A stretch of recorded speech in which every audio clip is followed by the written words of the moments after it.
Halo, jumpa lagi di channel Five and Chemistry. Di video kali ini mau bahas soal-soal assessment 1, bagian PG atau pilihan ganda, materinya senyawa organik dan gugus fungsi. Materi kimia kelas 12. Biasanya nih diajarkan di semester 1. Ada 10 soal PG yang mau saya bahas, jadi langsung aja saya mulai. Nomor 1, kelompok senyawa karbon berikut yang terdiri atas senyawa-senyawa organik adalah, biasanya ciri-ciri senyawa organik adalah punya ikatan CC, rantai karbon, atau ada ikatan CH, mengandung C, H, O, atau kadang bisa mengikat N, S, atau P, nitrogen, sulfur, fosfor. Nah, kalau kita lihat yang A, H2CO3, ini kalau kita lihat strukturnya, si C dengan H itu nggak berikatan. H itu berikatan dengan O, C berikatan dengan O. Ya, jadi ini anorganik. C12H22O11 sukrosa ya organik ya. CO anorganik. Jadi cari nih H2CO3 coret, CO2 juga coret gitu ya. N4SCN amonium tiosianat. Ini juga anor ya. C5H9NO4 nih kalau nggak salah asam glutamat ya. Ini organik. Ini bisa dicoret. Nah, berarti tinggal yang dadu opsi yang tepat. C6H12O6 glukosa, C5H9NO4 asam glutamat, CH4N2O. Nah, ini biasa gini ya. Penulisannya CONH2 dua kali. Baru ini orang tahu ini urea. Mungkin salah satu senyawa organik yang bisa disintesis ya, bisa dibuat di skala laboratorium. Yang dadu ya, nomor 1. Nomor 2, pernyataan yang tepat mengenai perbedaan senyawa organik dan senyawa anorganik adalah, senyawa organik tidak mudah terbakar, justru mudah. Karena wujudnya saja dalam gas atau cair ya, titik didihnya rendah. Yang organik tahan terhadap pemanasan, justru nggak tahan. Makanya gampang terbakar.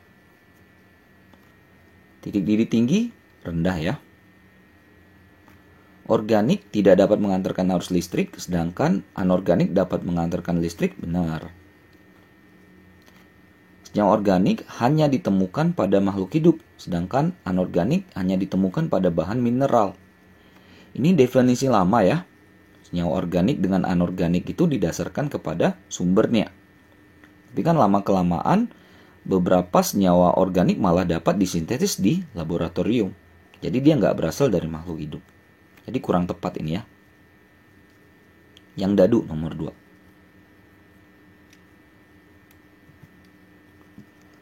Nomor 3, salah satu karakteristik senyawa organik yang tepat adalah pada suhu ruangan selalu berwujud padat, ini biasanya gas atau cair.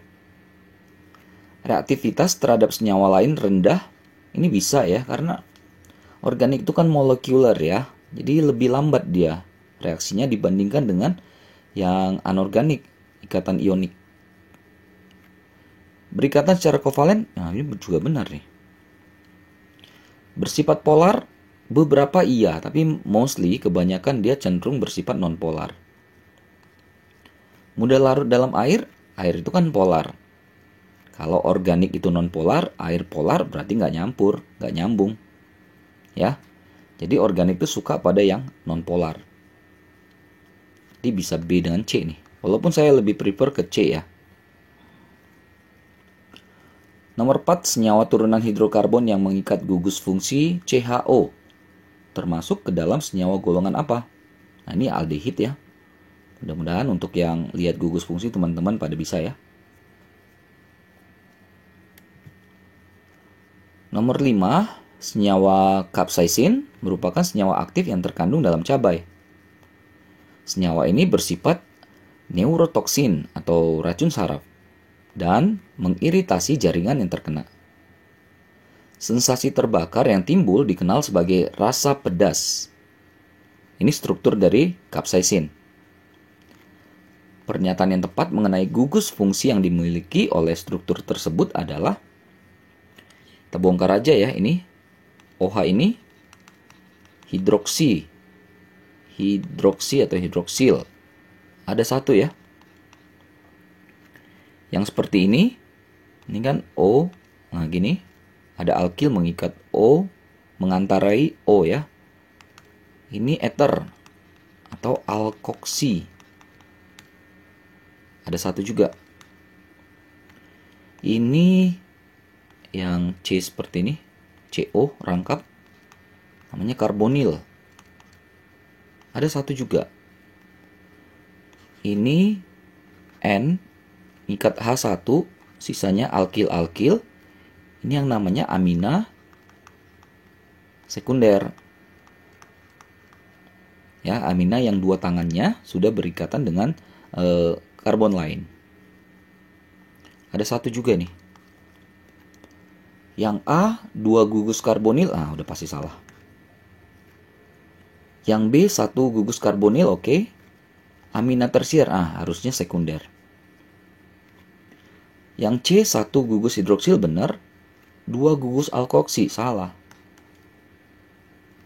Yang D, 1 gugus hidroksil, oke. 1 amina sekunder, oke. 1 alkoksi, oke. Yang dadu. Yang E, 2 karbonil, udah jelas salah. Nomor 5 yang dadu ya. Nomor 6, senyawa aldehida dan keton sama-sama bersifat polar. Akan tetapi dengan jumlah atom karbon yang sama, aldehida lebih polar daripada keton. Penjelasan yang tepat mengenai sifat ini adalah, mungkin kalau kita cek sebenarnya lebih polar keton daripada aldehid. Kalau aldehid itu kan C, O, H. Ini C, O, C. Jadi alkil-alkil ya. Ini kan alkil, alkil, alkil. Nah, pada keton itu, jadi gini. Ini kan nanti ikatan rangkap ini cenderung tertarik ke si O ya. Nah, O nanti akan jadi yang slightly negatif atau parsial negatif. C-nya parsial positif. Ini positif. Tapi keton punya 2 buah gugus alkil yang mengikat si C-nya itu. Gugus alkil itu adalah donating elektron, pendonor elektron. Ya, dia donorin ke sini. Jadi ada 2 pendonor elektron. Kalau aldehid cuma 1 yang donor elektron. Sehingga karbonilnya CO di keton itu lebih kuat, lebih polar ya daripada yang di aldehid. Kalau kita cek data juga dari momen dipolnya, si aldehid itu sekitar 2,5 dB ya, dB. Ini 2,9 dB. Jadi lebih polar sih keton daripada aldehid. Nah, jadi kalau kita lihat opsinya yang C ya. Pada aldehid itu gugus karbonilnya mengikat atom hidrogen nih. Sehingga tarikan elektron ke atom O yang karbonil lebih lemah. Iya, karena si H itu nggak mendonor elektron ke si C gitu. Bedakan dengan keton yang 2 buah alkil di sini yang mendonorkan elektron ke si C, sehingga O itu yang di atas menariknya lebih kuat karena banyak elektron. Gitu ya, jadi lebih gampang dia narik ke atas. Nah, jadi yang C ya untuk yang nomor 6. Nomor 7 di antara senyawa-senyawa aldehida berikut yang memiliki titik didih paling rendah adalah, kalau diperhatikan semua C-nya jumlahnya sama kan, sama-sama 5. Nah, jadi kalau untuk C yang sama, maka yang memiliki titik didih paling rendah adalah yang punya cabang lebih banyak. Yang C. Ini ada cabang 2. Ya, jadi kalau cabang lebih banyak itu luas permukaannya lebih kecil. Ya, jadi gaya antar molekul juga kecil. Sehingga energi untuk memutuskannya nggak banyak atau titik didihnya rendah. Yang C.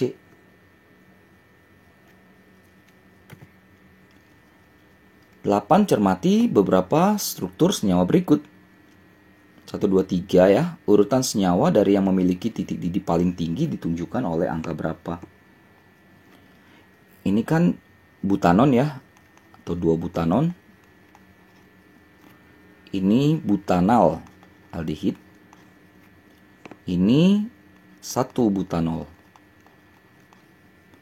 Nah, karena di alkohol ada OH, ya pasti akan bisa membentuk yang namanya ikatan hidrogen. Pasti gaya antar molekulnya lebih kuat, jadi titik didihnya lebih tinggi. Pasti ini yang paling tinggi. Antara 1 dengan 2, keton dengan aldehid dengan jumlah C yang sama, si butanon ini lebih tinggi sedikit titik didihnya daripada si butanal. Ya karena tadi ini, ya dua-duanya alkil. Tapi kalau si aldehid kan satunya alkil, satunya hidrogen. Di alkil ini donor elektron.